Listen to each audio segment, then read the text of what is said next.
Okay, it's just joining. So. Is it in now? Okay. Okay.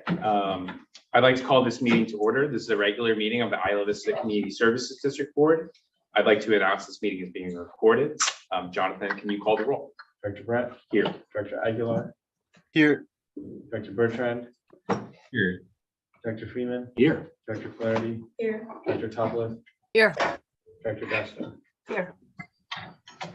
All right, before we begin, we'd like to acknowledge the Chumash people who are the traditional custodians of this land. We pay our respects to the Chumash elders, past, present, and future, who call this place, Anascoyo, the land that Isla Vista sits upon, their home. We are proud to continue their tradition of coming together and growing as a community. We thank the Chumash community for their stewardship and support, and we look forward to strengthening our ties as we continue our relationship with mutual respect and understanding. With that, we're going to move to the consent agenda. We only have one item here, the minutes. Does anyone want to pull the minutes? Otherwise, I'll entertain a motion. I'll move approval. Made by Topliff. Is there a second? I'll second. Flaherty. Is there any public comment on the consent agenda? Seeing none, we will go to a roll call vote. Director Brett? Yes. Freeman? Yes. Topliff? Yes. Flaherty? Yes. Bertrand? Yes. Aguilar? Yes. Desta? Yes. All right, motion passes. At this time, we're going to move to the public comment period. This is the time for any member of the public to speak on a matter that is not on tonight's agenda. If you are here to speak on an item that is on the agenda, we will take public comment for each of those individual items. If you have something that's not on tonight's agenda, you can go ahead now by hitting the raise hand button or putting something in the chat or raising your hand in person.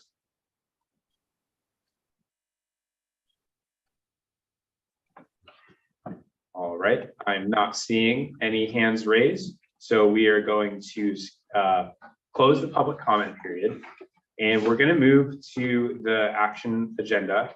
And in the interest of timeliness for one of our guests, Lieutenant Tesla, we are going to move first to item 4.3, the discussion on Howling street cameras.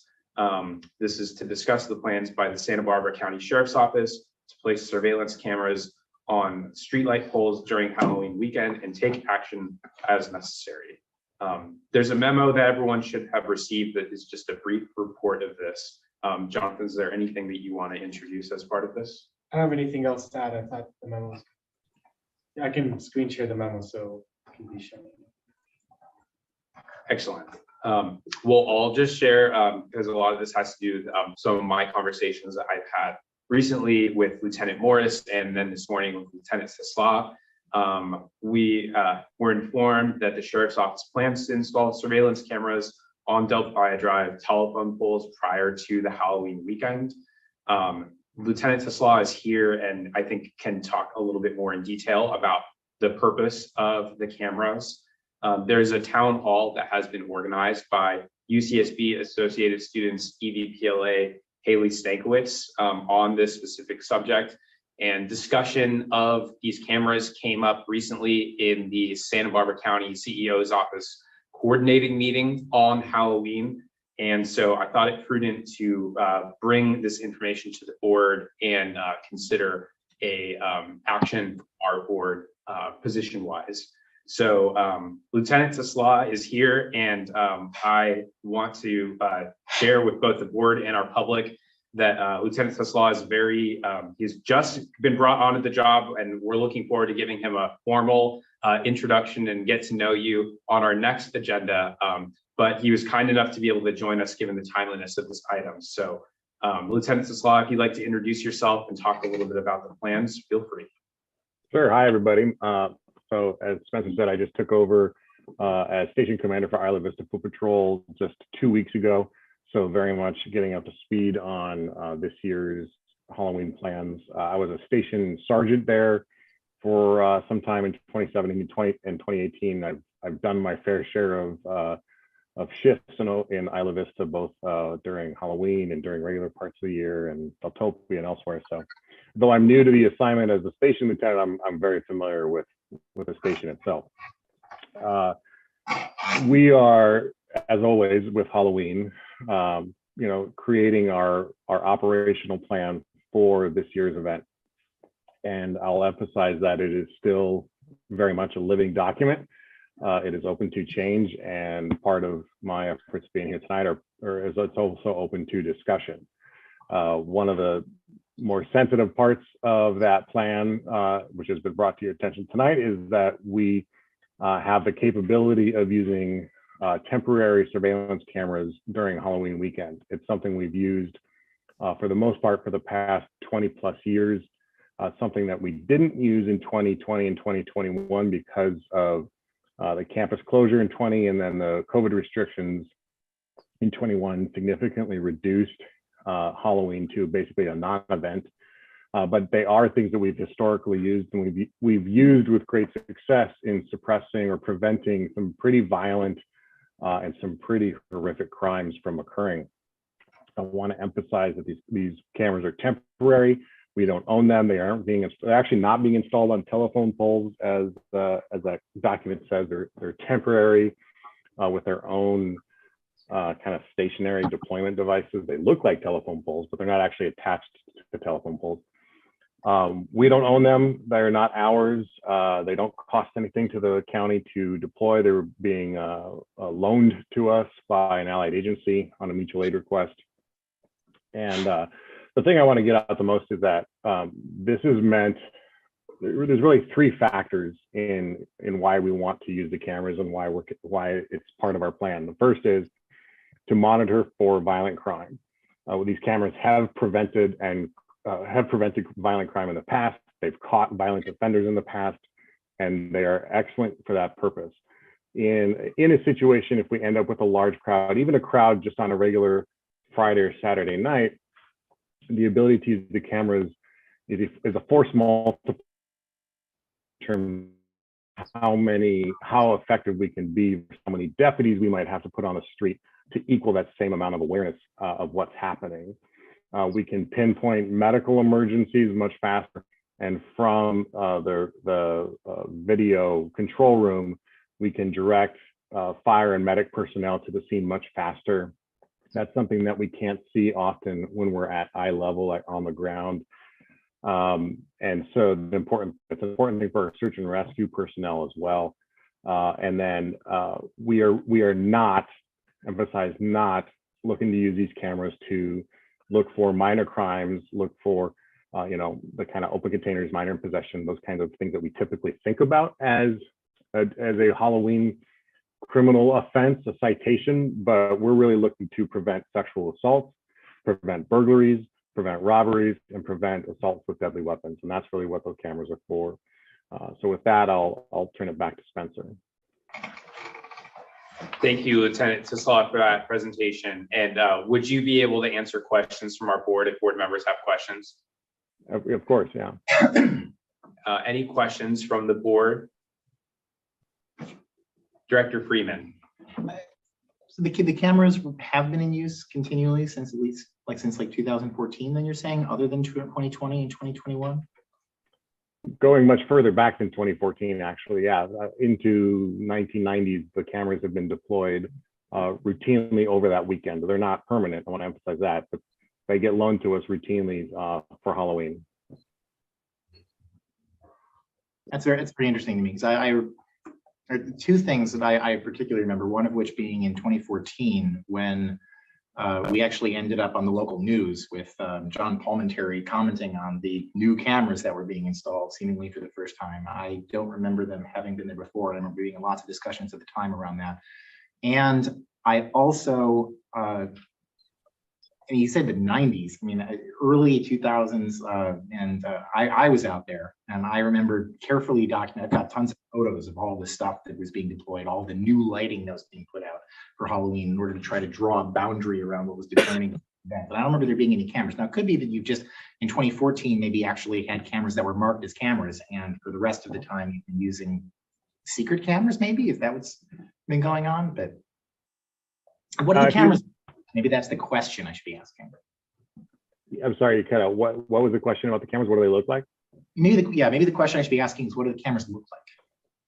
So the ones that we've used typically, and I can't speak to exactly what the ones this year might look like, but traditionally they've looked like those portable lamps that you just mentioned, the portable lighting that we see, that's like got a generator on the bottom and then it's got a long extendable pole on top. That's essentially what it looks like.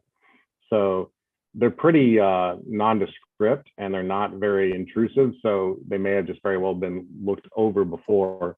Yeah, to say that 2014 was the first year we used them, that's not accurate at all. It's just maybe the first year that the news media noticed them, or that someone else noticed that it's a camera and not a cell phone tower. I don't know, but this goes back again to the late 90s that we've been using these. They look like they have an internal generator source that's on a trailer on the bottom, and then an extendable pole that goes up from there. Are there also lights on them? I don't remember if there's actual lights on that device itself, or if we coupled them with additional lighting, because that's part of our typical response, is to increase the lighting on DP with those large, outdoor lamps.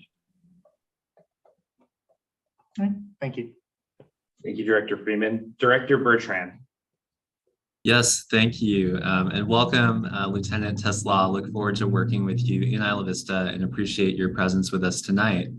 I think there may be a flaw in how we put together this conversation, which maybe it should have been broader, not just on the surveillance cameras, but just the total picture of the public safety response. And one thing that you mentioned is that you hope that these cameras will be a force multiplier, help add additional eyes, and help you deploy resources. But to understand the benefit there, could you maybe tell us about what the plan is for resources, as far as what your staffing looks like for law enforcement, as well as any information you have on other public safety response? Sure. So I want to be clear that I can only speak to our deployment, right, the sheriff's office. And thank you for the welcome, by the way, Director Bertrand. I also look forward to working with you and developing our plans as we go forward. So what we have to consider is, like as I mentioned, 2020 and 2021, everybody knows those are obvious anomalies to the Isla Vista experience for anybody, including the sheriff's office and the students at the time. And what we're seeing is that the activity on a regular given Saturday, Friday night this year is more equivalent to what we would see in 18 or 19. And that's totally to be expected because everyone's open for business, right? And so we are staffing in a manner that is more consistent with 18 and 19 than 2021, if that makes sense. And so though there is a enhanced staffing compared to last year, we're actually still reducing staffing year to year over the last, say, 10 years, even 15 years. So if we look at 19 to now, we are still reduced staffing from 2019 to now. And so what that looks like for us is, of course, it's always a balance between having enough deputies on duty to handle any sort of a major incident or major event without becoming oppressive or becoming omnipresent and just becoming a wall-to-wall, which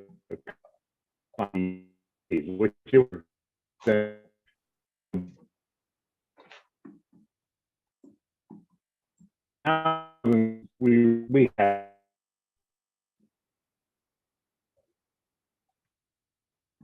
department that's going to be responding to the area. We're going to have up to 40, but probably closer to high 20s amount of law enforcement on scene that night. And we will have resources deployed elsewhere into the county, so they're not necessarily visible and in your face in Isla Vista, but they're available to respond if something major happens. And we did that to shorten our response time in the event that we do need a response fast, but it's not going to be this overwhelming show. And part of why we can do that, again, is using cameras like that, because it helps us gauge crowd control, gauge crowd size, crowd dynamic, the temperature in the room, so to speak, about is this an aggressive crowd or an agreeable crowd? And that helps us lessen the footprints of how many deputies we have out there on the street. but the short answer to your question is we're probably looking at about 28 to 32 deputies, somewhere in there, who will actually be on duty during that operational period for Halloween weekend. Got it. Thank you. And it might be my internet connection, but I think we lost you for about 20 seconds. Did other people have an interruption, or was that just on my side? I did as well, and I turned off my video because I thought that might help.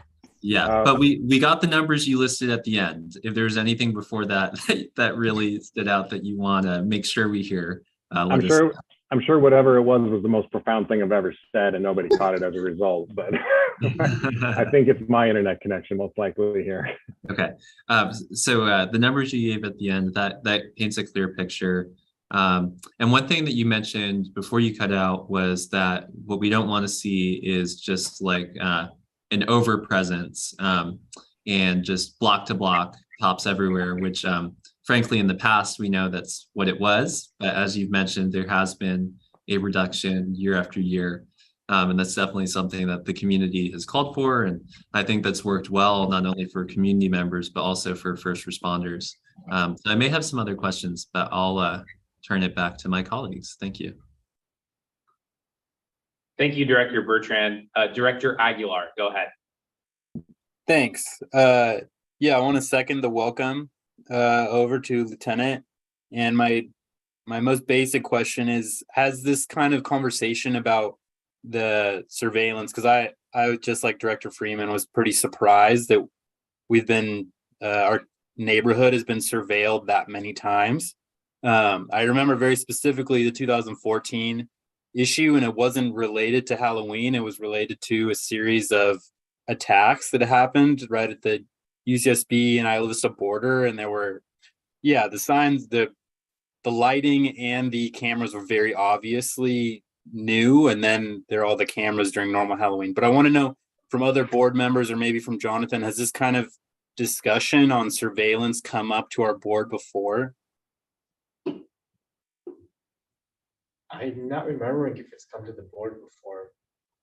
Maybe it's come up in the context of Deltopia once, 2019, longer time ago. I don't believe it was ever brought to our board, but there were, I remember, discussions I participated in for Deltopia 2018 about cameras that were installed on telephone poles.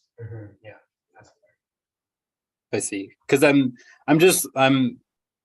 curious if it has been ongoing, like what the previous discussions might have looked like with the CSD when it did exist in those years. And I wasn't as involved as I am now, so I'm sure it's easy for me to have missed some of those details. I wanted to know, like, what are some of the, obvious benefits, or like an example of something, hopefully it's not too scary or disturbing, that you can tell us, Lieutenant, about what the surveillance has aided with in previous years. I can see that, like, we've had a drop in crowd numbers since 2014. We've been steadily declining into this no crowd category. So I'm just curious as to what some of the successes have been recently. Sure.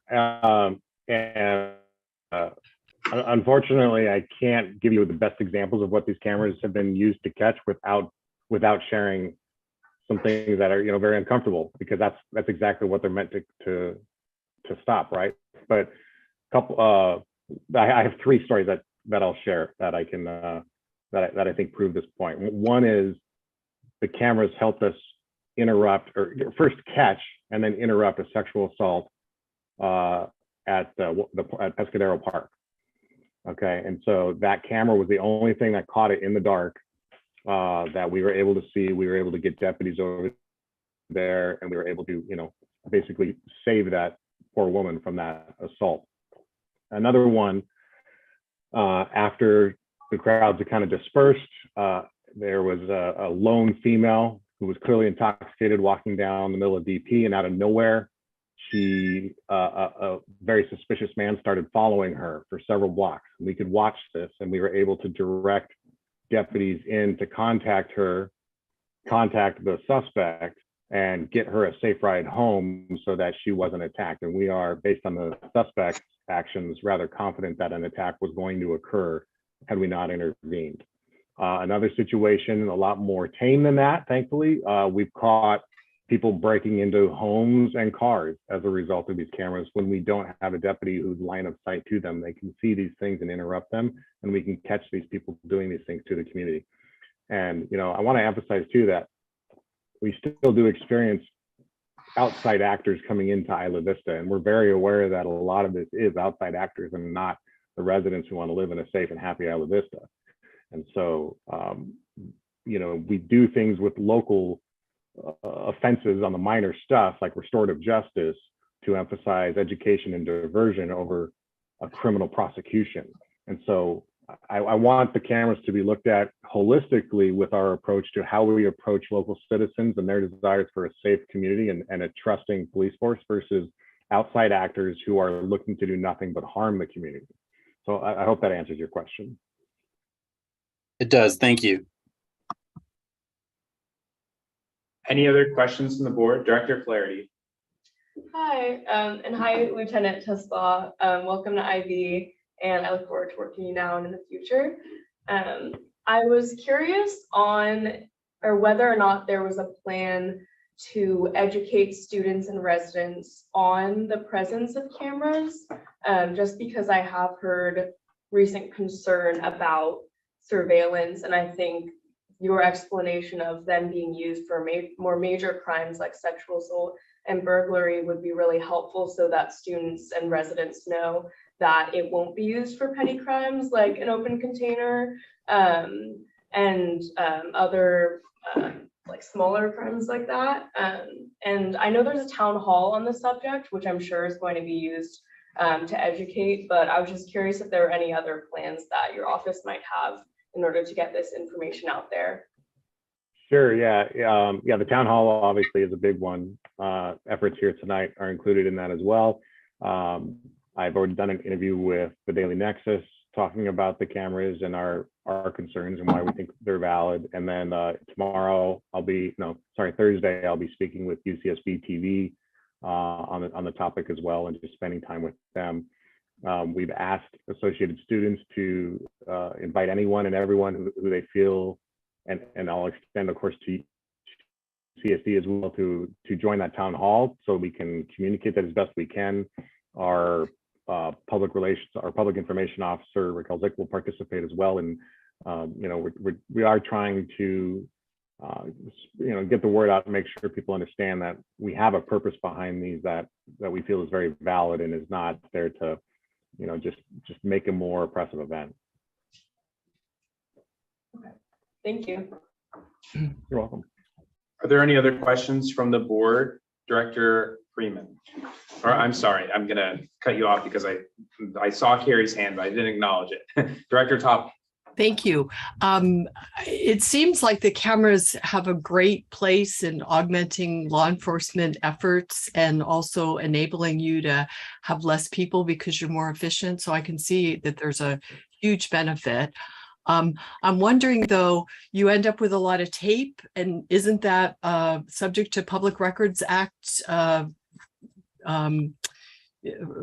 people asking to be given access to that tape? And what is your history with that? That's a really good question, and it's a unique one. So Public Records Act laws recently changed, but with SB 1421. But the short answer to your question is, unless there's a nexus to a crime, and that we can't just release information of random people walking around on the street. If a crime is captured on the recording, or if a deputy's actions are captured on the recording, those are potentially releasable. And of course, they're also subject to retention for prosecution and for defense of the suspect, right? So if a robbery, say, is captured on camera, that portion of tape would be something that the district attorney would have access to, and that the prosecution would have access to, and that potentially the media could do a Public Records Act request on. Now, that's not unique because we also carry body cameras everywhere we go, and that same footage can be subject to release. Now, usually in the midst of a prosecution, it's not releasable to the general public. So it's not something that is something that I anticipate being an issue for just the kind of hour by hour footage of people walking around. Thank you. Thank you, Director Topliff. Director Freeman. So one piece of follow-up I wanted to have is that the while Marcos was speaking about the original reason why those cameras in 2014 had gone up, I suddenly had a visceral memory of what they looked like, and oh yeah, we have photos of them. So the ones in 2014 that Marcos is correct in pointing out were going up relating to an attack at the time. I had a giant sign on them that stated, "This property is under random remote video and audio surveillance. You may be observed and recorded. Do not enter. Cam guard," a giant eyeball on them that had a phone number so you get extra information on it, various other fine print that I'm unable to read on the low quality photo that I have here. And that was part of what catalyzed the discussion in 2014, is that these cameras were there. Like they were something you weren't going to miss. We've now put a giant camera with a giant sign with a giant eyeball on it saying the camera's here. So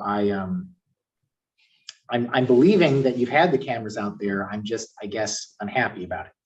I totally get that having more surveillance, that having more access manages to have benefits. It manages to help people.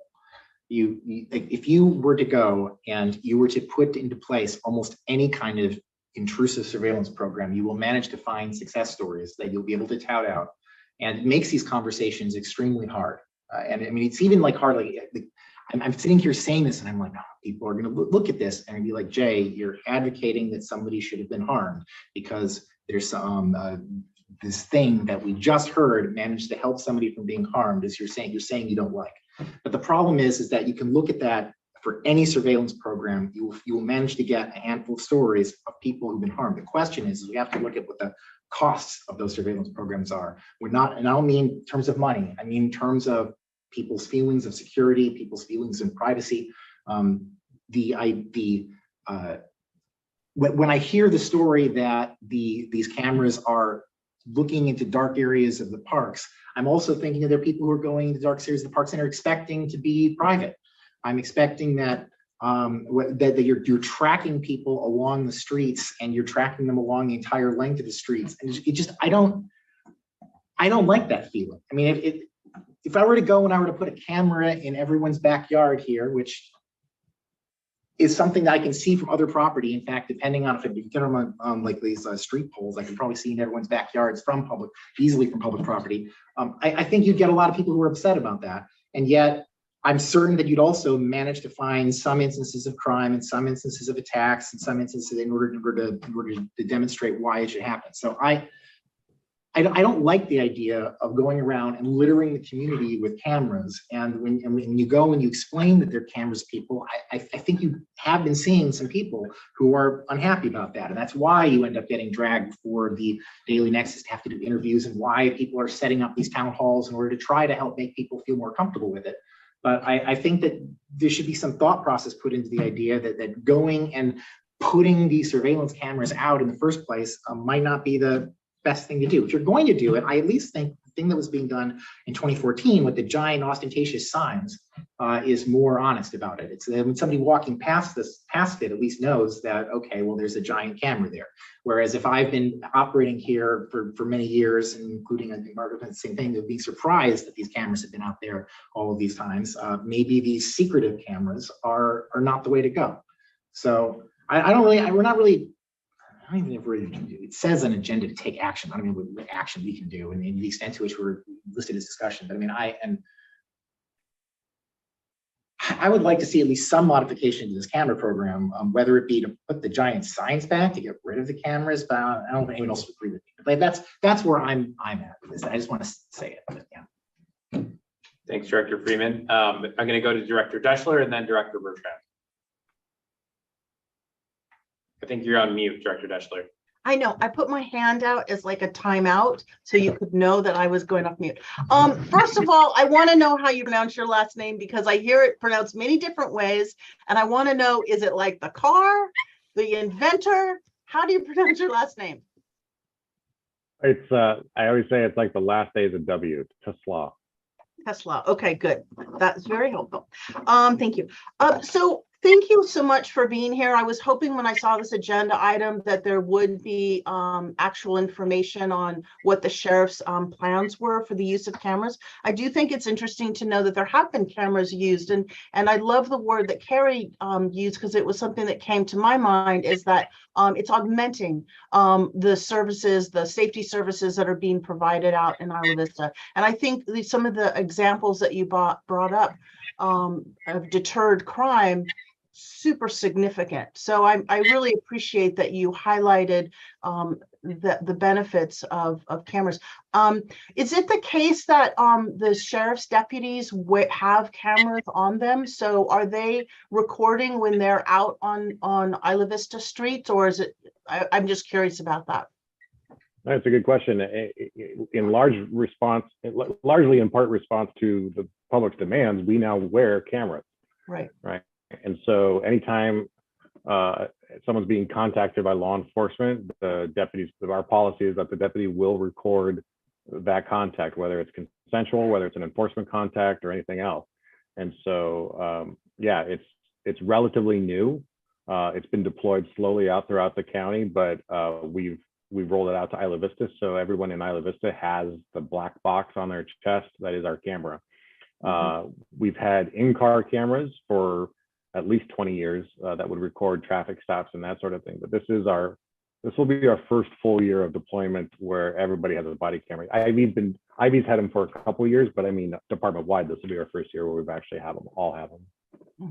Yeah, I think that's important to know that not only is it the cameras are ubiquitous, right? So you've had cameras on DP for many years.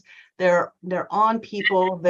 People are filming other people. So it's not like a huge outlier to have the cameras. I do remember seeing the big eyeball on the cameras before, and I think it helps us to create the deterrent, to make sure that people know that there is cameras out there, so it does deter crime. I wonder, would you say if there weren't cameras that you would have to deploy more sheriff's deputies in IV? Yes. Simple answer, yes. Yeah. Okay. Thank you. That's all my questions. Thanks. Thank you, Director Deschler, Director Bertrand, and then Director Freeman. Yeah, thank you. I mean, first I'll mention, I do really appreciate just having this in-depth discussion, because as you've discussed, this has gone on for a long time. But one of the reasons we have so many questions is just because there never has been this in-depth discussion. And I think it's great to see the interest that has been expressed by the student body and residents as well. And I'm honestly excited to just see the high level of community engagement on this. It is good that we're having this partnership of community members and law enforcement speaking about how we can keep our community safe. So I'll mention that up front. One other idea that I do have, though, I mean, I've listened to the various comments tonight, and I'm not sure where I'm at on the cameras, to be honest. I mean, the examples that were shared were very compelling, I'll say that. And I'm very grateful that that technology was able to prevent or intervene in those crimes. But I also take seriously the concerns that are out there. But that aside, I mean, what I think is the most valuable and most effective public safety strategy is bringing back the community partnerships that we have had in the past, such as UCIV, which was a program led by Associated Students where they had community volunteers in pairs going around the community, giving people water, just another set of eyes and ears, and people who were out there with the goal of just being safe peers. And aside from the cameras, I mean, that's really, I think, what we need to prioritize. And we're just a few weeks out from this Halloween, so I'm not sure how much of that can take place in this short lead up. But as we look forward to Deltopia later this year and Halloween for next year, we really have to figure out how to bring back the community-based initiatives that play an important role. I mean, they do not take the place of first responders at all. But we do need everyone doing their part, and there is that community role. So I just put that out there, not only for you, Lieutenant, but for my colleagues, for our university representative, for everyone, just because I do think that is how we're going to be most effective in this area. And then my last comment I'll mention, and this is something that I've heard our board president Spencer speak about a number of times. The last time that we really had a busy Halloween in Isla Vista was 2014. Since then, with the combination of enforcement and regulations, the streets are empty. Another big part of that too is UCSB's concert that draws in so many students. And with that in mind, I mean, I don't know that that takes away or contributes to the discussion of whether or not to deploy cameras. But one thing we've focused on a lot the past few years is just being intentional about how we describe Isla Vista Halloween. And I think our consensus as a group is that there has not been a large event in the streets since 2014. So just a number of thoughts, but that's for me. And I would agree with that assessment that since 2014, we've seen a very significant, like, straight decline in activity. One of our challenges is always being prepared for an unexpected event, such as Flowtopia when it first started, versus judging something that we don't have specifics on. It's, you know, it's not like a concert where I know I'm going to have 10,000 people who bought a ticket, and I know I'm going to have 5,000 cars, and it's going to be in this area. There is always this amoeba of a moving element of outside actors and other elements that we just don't know, we can't plan for, because, you know, as much as I wish I had the magic 8-ball, you know, we don't. And so part of our review every year is, okay, were we over or under on our enforcement or on our posture on it? And to your point, you know, I welcome conversations like this, and welcome, as I step into this role, a deeper connection with CSD to review these things for future events and look at how we can best serve the citizens and pull back from being quote unquote law enforcement to being public safety. You know, we are peace officers. That is our official title in the California State Code, and we are here to keep the peace. And that doesn't have to mean through law enforcement, right? And again, just restorative justice is a great example of diversion. And I think that any opportunity we can have to let a community partner step into a role that they can fill so that we don't have to fill it, I am all for that every day of the week. And so things like, just like the UCPD CSOs are a great resource to help, you know, walk students home. And that prevents potentially someone from encountering us on the law enforcement side because they've had too much to drink and now they're a danger to themselves, right?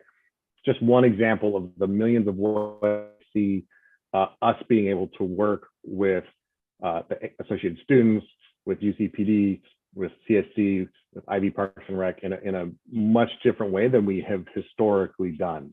And that's not to, I think that's just the evolution of law enforcement in general that I'm just very much a fan of to that point. So the long-winded answer to that, but the short answer is yes, we absolutely review, you know, was it appropriate? Did we use too much, too little? What were our weak spots? Do we need to fill in any gaps, or do we need to take another step back from where we were at, you know, from the previous year? Got it. I appreciate that. And one specific question that I just remembered is your predecessor, Lieutenant Morris, a couple weeks ago, he gave a very thorough presentation to us on the fall campaign targeting open containers. And we had a number of thoughts on it, but I think everything, or one part of it that we all agreed on was the fact that the Foot Patrol would be just doing education for open containers during the fall and not writing citations. Is that still the plan through the fall and during Halloween? If that's how it was received, that's probably a slight miscommunication of the approach or of our tactic. Open containers, we try to always start with education, but that's not just media releases and talking to people. Sometimes that is that restorative justice program we talk about, right? And so an open container ticket could be, it is a citation. It looks like a criminal citation, but if they follow through and sign up for the class, they go through the 2-hour-long class and they do a short bit of community service as part of that class, and then they walk away with an education on it. And so if they don't follow through on that class, then that citation is referred for criminal enforcement. But that is an aspect of our education, is the restorative justice program.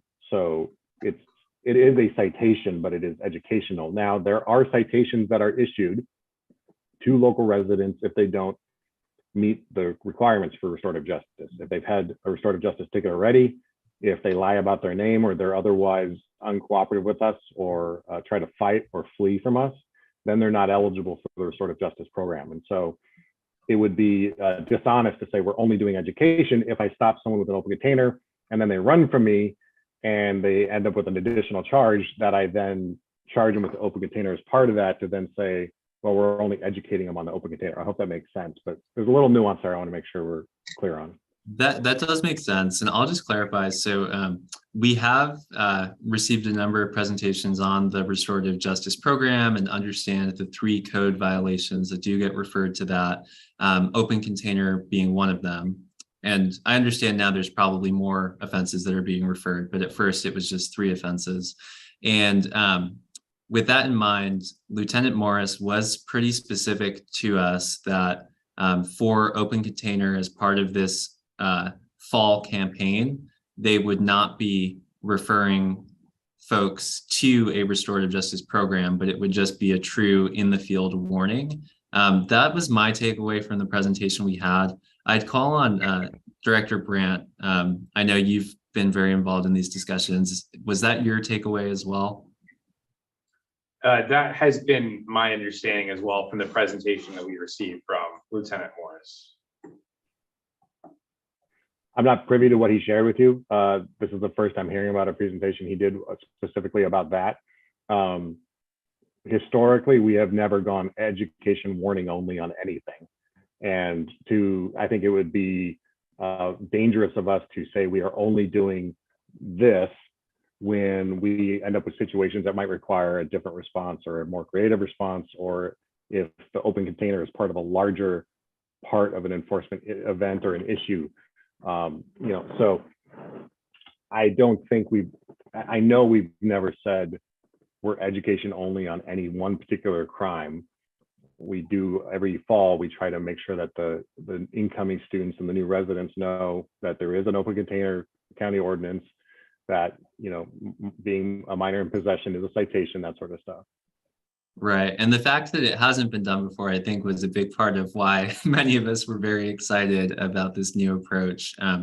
But we'll get back to you just with the information we have, and we can talk about it to see what might be in store. But thank you. Any other questions for Lieutenant Tesla from the board? I think we're the same. Gotcha. Okay. Do you have a question, Marcos? If so, go ahead. Yeah, I just want to know if we know the exact number of planned towers and the exact locations for the surveillance towers. Well, I mean, I guess maybe we don't want to reveal that for maybe if they are more secretive, we don't want people to know. I'm not sure. But yeah, I just want to know if we know the number at least of cameras. We're looking somewhere between 2 and unlikely but 4, but I would say somewhere in that range. But we don't have an exact number yet. We're still waiting on what we're able to secure. And I want to emphasize too that this is still an ongoing plan. Like I said, it's a living document, and so none of this is set in stone. And then in terms of location, I don't want to give specific locations yet. It's not to be secretive about it. It's more a concern for vandalism or sabotage at this point, but they will be focused on the high traffic areas. So those are pretty self-explanatory to most people. And so regardless of what the camera actually is, it will be pointed at Del Playa, and it's from 65 to 67 roughly, and the Loop and those kinds of areas where you see a lot of traffic, Camino Pest where there's a lot of traffic coming south, those kind of obvious areas. And it wasn't asked, but someone touched on it. We can't look into backyards. We can't look into windows of homes. That requires warrants. We're not going to do that. There's no audio on these cameras as well. That also requires a warrant. And so those things are out of bounds for us in terms of how these get deployed. I wanted to touch on that real quick. Thank you. Well, thanks for sharing that, Lieutenant Taslaw. That was actually going to be my one question as a neighbor of Del Playa about whether or not the cameras have the ability to see in people's yards. It's a question that I've gotten a couple of things about, but I think that you answered that. The answer is no, you're not legally allowed to do that without a warrant. That's correct. Excellent. Okay, are there any other questions from the board? Seeing none, I think we'll go to public comment on this item. If you have public comment, if you're on Zoom, you can hit the raise hand button or put something in the chat. If you're here in person, you can give us a little wave. So yeah. I have emailed one. Okay, go ahead. You want to read it into the record? Yeah, it's from Maya. She says, "Dear IVCSD board and community, for going on 5 decades now, I've been an active resident / supporter of Isla Vista. I care a whole lot about the atmosphere of our small, diverse neighborhood and do not want more cameras on our streets, not even Del Playa. Last time my friends and I walked or rode bikes on DP, we noticed with dismay how the piercing blue lights and rows of surveillance cameras over our heads gave the street an alienating prison yard glare, an atmosphere more of suspicion and hostility rather than community hospitality. Halloween has become so much more mellow in recent years, so it really doesn't make much sense to add surveillance cameras this year, which would be likely to do little or nothing to stem accidents or other harms, and could possibly inadvertently increase them. Instead of supporting the many positive changes around IV celebrations, more surveillance cameras can easily seem a silent statement that all the innovative improvements around Halloween and other gatherings aren't going to matter much. The expectation communicated without a word is that bad things are bound to escalate and more surveilling is the answer. The truth is that aid stations, sobering shelters, escorts, water, listening ears, and helping hands and other community offerings and invitations are the way to go. Thank you, CSC board and staff, supporters, and neighbors for all the good ideas turned into realities over the past couple of years. My member, Eco Vista, community gardener, grandmother." Thank you for that, Jonathan. Can you see who that letter was from? I'm sorry, I didn't hear who the letter was from. Her name is Maya. She's part of Eco Vista Community Gardens and a grandmother. She's Thank one of the you. people meeting with the parking subcommittee. Thank you. All right, are there any other public comments on this item? All right, we'll bring it back to the board for board discussion. Director Freeman. I've been sitting here thinking about how to best have a conversation, or maybe how to best bring a different view of the emotional response to the to this discussion, because you hear anecdotes about things